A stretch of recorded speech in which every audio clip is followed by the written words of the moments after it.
A culpa não é só do outro. Você já tinha parado para pensar nisso? Olha, frustração, decepção e rejeição, todo mundo passa. Mas nem todo mundo fica todo o tempo só digerindo e falando sobre isso. Tem como sair do que fizeram com você. Mas olha só, primeiro passo, a identificação. Não é 100% só culpa do outro. E às vezes você pode olhar para mim e falar assim, Vanessa, você não tem noção do que você está falando. Você não sabe o que fizeram comigo. Olha, eu consigo falar para você que já fizeram poucas e boas comigo. Já fui muito frustrada, muito decepcionada.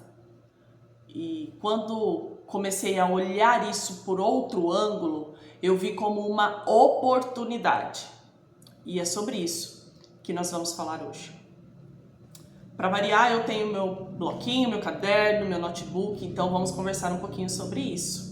Talvez o que esteja afundando você não foi o que te fizeram, mas foi o como você está digerindo tudo isso.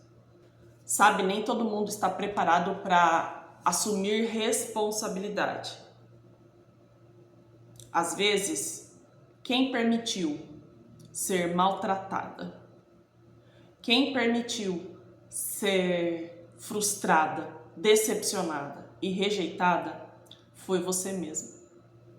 E aqui vem uma chavinha que mudou a minha vida, a minha história, a minha jornada. Nós colocamos muita expectativa no outro. E por isso que nós nos decepcionamos. E sabe por que isso acontece? Porque existe em nós uma necessidade de validação. É estranho falar sobre isso, né? Eu não preciso, imagina, eu já sou adulta, eu não preciso. Sim, você precisa. Eu sei que às vezes eu posso estar falando aqui com pessoas que terminou sociedade porque sim, foi roubada.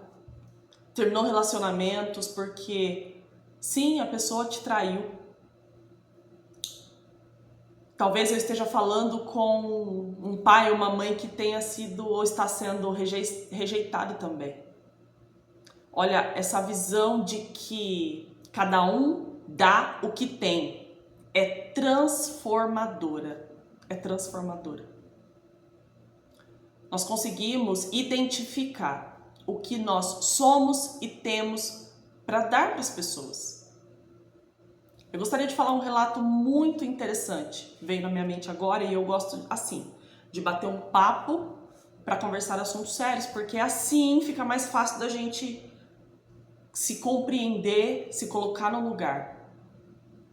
Eu trabalhei em um escritório há um tempo atrás, para quem não sabe, eu trabalhei como designer de interiores. E lá eu fiquei por 1 ano e meio, 2 anos, e eu fiz uma amizade muito bacana. Sabe, eu ia soltar o nome da pessoa aqui agora, porque eu sou detalhista para contar as coisas. Mas era muito interessante. Sabe quando assim, casa, se identifica, o santo bate, sabe todas essas expressões? Eu admirava muito essa pessoa. Vamos chamar ela de Maria? Vou chamar ela de Maria. A Maria, nós tínhamos afinidade no assunto, nós pensávamos do mesmo jeito. Éramos casadas, mas eu com filho e ela sem filho. Mas ao mesmo tempo, tínhamos assunto em comum, tínhamos compreensões, então sempre que dava uma brechinha no trabalho, nós sempre estávamos ali trocando figurinhas, um mostrando vídeo para outra e morria de dar risada. E foram realmente momentos assim incríveis, leves, gostosos, que por muitas vezes eu pensava em ir trabalhar com a leveza de que, cara, eu vou encontrar a Maria lá, hoje vai ser legal. Hoje eu vou levar isso aqui para Maria no almoço. Eu gosto de pimenta biquinho, vocês gostam? E aí sempre que eu levava um pouquinho a mais para ela também, porque nós almoçávamos juntas. Nós pedíamos marmita às vezes a gente levava, nós levávamos e, cara, era muito interessante a nossa amizade. Olha, só de lembrar eu tenho essa emoção gostosa ainda. Mas muitas coisas mudaram, isso faz alguns anos. E por conta desse motivo eu resolvi sair da empresa. Eu resolvi sair da empresa e eu não tinha um vínculo dela vir em casa ou eu ir na casa dela. Nós tínhamos vínculo somente na empresa ou de sair em algum lugar para comer e tudo mais. Mas era muito bacana, muito mesmo. Saí da empresa, foi triste, nós choramos, eu vou sentir sua falta. Minha amiga, considerava amiga, best friend, falávamos no final de semana, fora o meio de semana. Você lembra de alguém assim? Teve alguém assim no seu convívio? Eu tive. E o engraçado é que nós, nos primeiros dias, nós nos falávamos ainda sempre, sabe?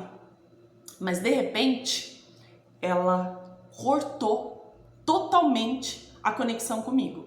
Isso pelo WhatsApp, pelas redes sociais, Instagram e tudo mais. E eu, como assim? Eu tentava ligar para ela me bloqueou. Gente, pensa em uma decepção assim, fora do comum que eu passei. Porque nós somos adultas, nós éramos adultas, tínhamos afinidades, tanto para se divertir e falar assuntos sérios, mas também para resolver problemas, porque resolvíamos problemas. E de repente a opção dela foi o quê? Me bloquear e fingir que eu não existia. Eu sofri por algum período. Eu confesso com vocês. E essa foi uma decepção a nível de amizade, tá? Mas existem decepções familiares e tudo mais. Eu só tô pontuando para você um enredo desconhecido que eu nem sabia o que tinha feito, mas que eu fiquei assim totalmente chateada. Isso durou,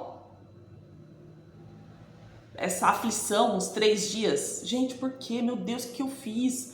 O que será que eu fiz? Eu não tinha contato com ela, mas eram as redes sociais, celular e WhatsApp. Mas assim, ela me bloqueou. O tempo passou e eu comecei a pensar. Eu tenho consciência que eu não fiz nada grave. Eu não fiz nada que me desmerecesse, que me desfavorecesse, que me desse esse patamar, não sei nem se é patamar talvez a palavra correta, mas que me colocasse nessa situação de ser tão rejeitada. Eu tenho consciência disso. E se eu fiz alguma coisa, primeiro eu fui atrás para querer descobrir. A pessoa sumiu, não quer falar sobre. Então o que eu posso fazer para mudar isso? Ou eu vivo me matando, pensando, frustrada, ou eu sigo minha vida e mudo o jogo. Quando tiver a oportunidade de conversar sobre isso, nós conversamos. E foi assim que eu fiz. Pessoal, se passaram 2 anos. 2 anos. E do nada, uma outra amiga em comum entrou em contato comigo na rede social e falou assim: tudo bom, Vanessa? Quanto tempo e tal, né? Também trabalhava com a gente, mas não tinha toda essa afinidade, igual eu tinha com a Maria.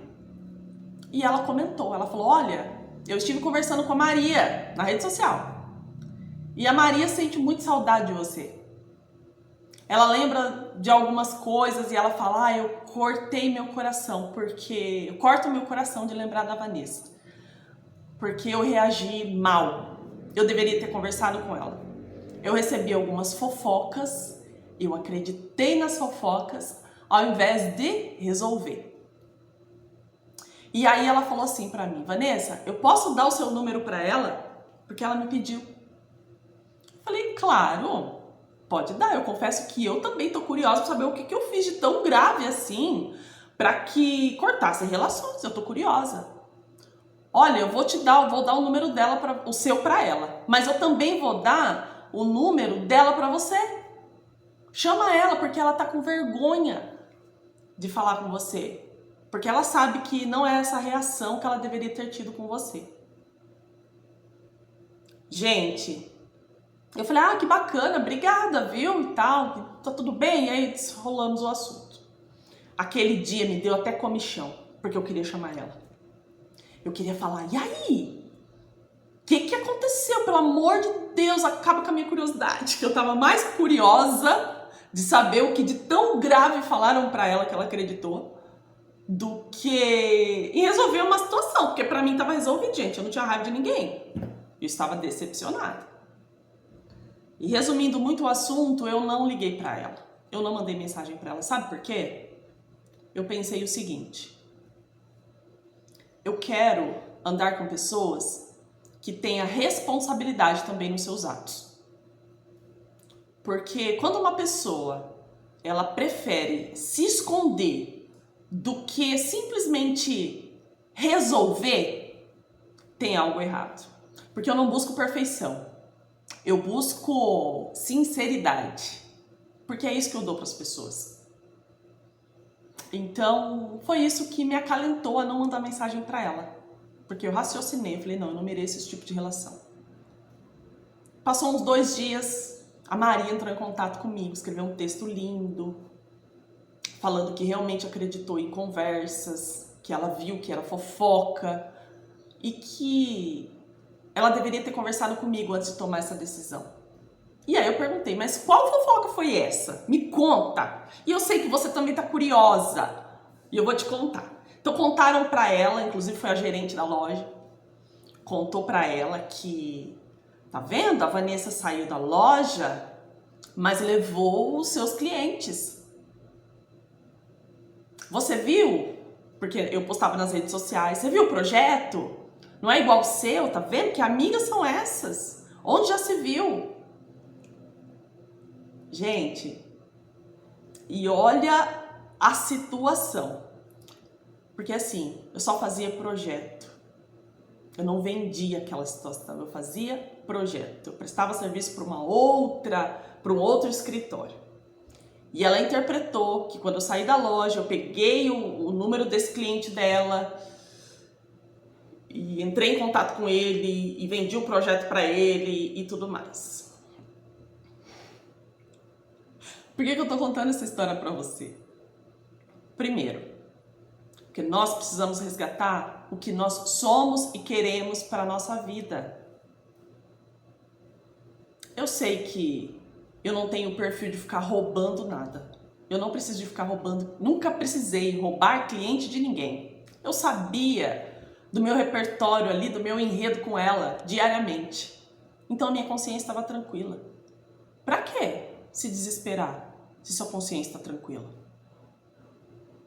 O tempo pode passar o jeito que for. Para de querer ficar resolvendo do seu jeito, provando para as pessoas que você está super certa. Às vezes ela não vai querer te ouvir, ela só vai te bloquear. É mais sobre você e é mais sobre ela. O que você tem oferecido? Nós estamos trabalhando um conjunto aqui para que a gente consiga construir sempre confiança em nós mesmos, nos priorizar. Porque a partir disso, muitas coisas não são aceitas, muitas relações não são aceitas, muitas circunstâncias não são aceitas, mas depende da nossa confiança. Eu espero realmente que você tenha entendido o objetivo desse vídeo. Eu procuro entrar em assuntos específicos de forma que eu acredito que seja leve, mas que faz refletir. Se fez sentido para você até aqui, não esquece, se inscreva no canal, ativa o sininho. Aqui, mais uma vez, eu digo para você que é um espaço onde nós nos conectamos, mas nos melhoramos. Falamos de problemas, mas resolvemos eles. Eu quero participar da sua jornada. Me conta. Que situação tem te paralisado ou te paralisou? Eu quero participar disso com você. Vamos conversar mais. Para que juntas nós consigamos ser cada vez mais fortes. Até mais. Até a próxima.